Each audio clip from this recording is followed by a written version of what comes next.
Hey everyone, this is Kaisif and welcome back, and today we're going to be looking at some really cool building techniques using some pretty obscure tricks. So let's get down to this. So first up we're going to be looking at walls. So a lot of builds have got these stripes of color. We use some glass panes and a backing color. But the problem with this is that you do end up with this really irritating wedge sort of thing that shows up because the glass panes connect up to the block. And you can also use room lights, but they are expensive and they also have the wedge. But they do give off light. So a good way around both those problems is to use jack-o'-lanterns, because jack-o'-lanterns are transparent, so they don't actually connect. And most importantly, they give off a good light level. Next up, walls.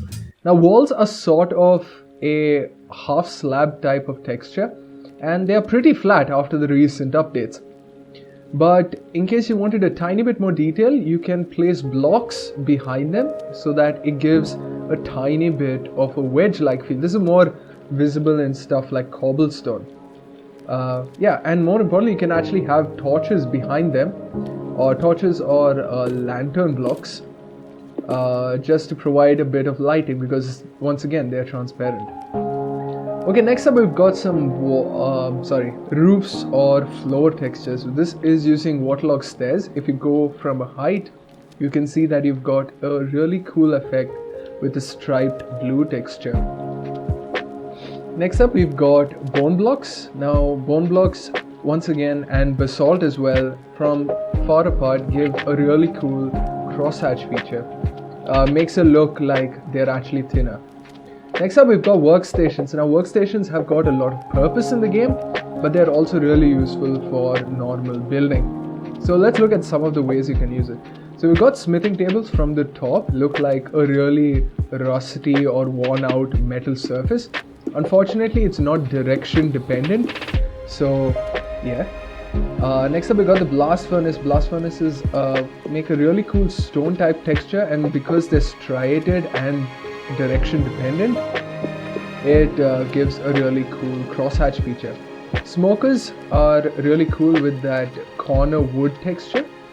Looms are once again direction dependent, but you mainly use them for stuff like strings or actual looms. Beehives once again are direction dependent, and you've got this really cool texture on the top with a sort of 3 wide plank, and composters are pretty useless. Next up we've got the side textures.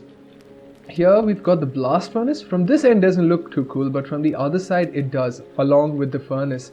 Now the main use of that is the lower sort of slab that you've got, because that can be paired up with ordinary stone slabs to make a really cool effect, because they are slightly less than half a block.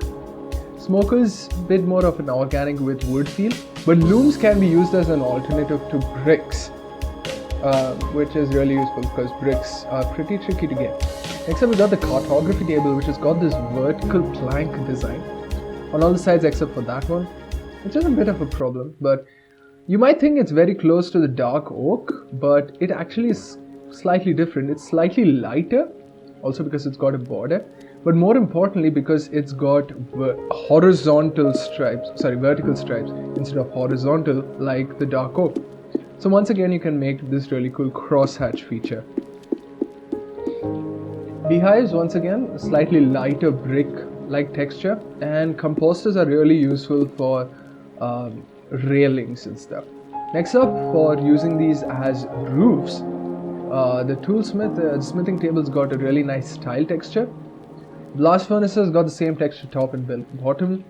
These guys are not too useful, but now we've got the loom, which is a very, very different type of block, because it's got a few different shades and it's actually got 4 rows of planks, so it's pretty useful. And once again, because it's direction dependent crosshatches. Cartography tables are non-direction dependent, so not very useful. Bee nests. And composters aren't, but they've also got a really, really cool texture on the bottom side. And yeah, that's the way that you can use some of these guys.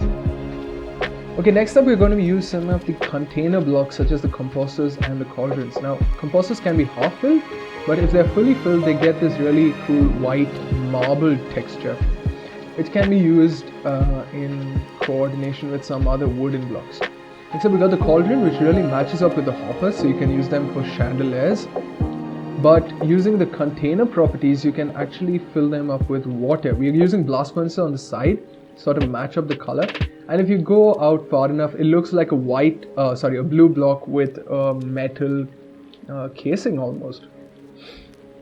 Next up, we've got grindstones. Now, grindstones can be placed alternatively so that it creates a bit of a chain texture, and it also got these two arms on the end.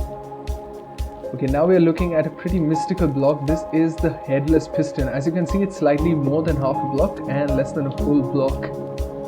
And yeah, so this isn't a glitch. It's actually something that's obtainable in survival. If you place a block in front of that and we depower it, you can see that the piston arm is retained. So what we do here is we extend the piston and then break off the head. The way that you do that is using an explosion the second that the piston extends. It's something I've explained in the previous video. The game gets very confused. But here we've got a piece of redstone that powers the dispenser and a 41 tick delay before the piston extends. So yeah, we've also got a bunch of crying obsidian to stop the redstone line from being destroyed. So yeah, the TNT has got enough sort of room to blow it up, and as you can see, it does destroy the dispenser, which is fine, but more importantly, it knocks off the piston head. So we do have this lever here. You've got to make sure that you replace it because you do not want the piston retracting. Once it retracts, you can't really make it disappear again unless you use the dispenserino and stuff. Now obviously the next question is whether you can use this for multiple pistons. Here with this kind of distance, well, this is what you can do. You can remove two of them. The last one is a bit too far off, and obviously I broke the block that was powering them and it gets it back. Next up, we're going to use some armor stands. Now armor stands are pretty useless in normal vanilla Minecraft, but the top helmets do have a really cool square texture. So that's what we're going to be looking at. So what we do is we have a block and we basically ram the block into the armor stand because the armor stand is slightly more than a block. So as you can see, it gets rammed in there like this. However, it does become black because it's a solid block and it doesn't allow light to pass through. And yeah. Now you could use the side texture if you wanted to. It's a bit weird, but okay, it's fine.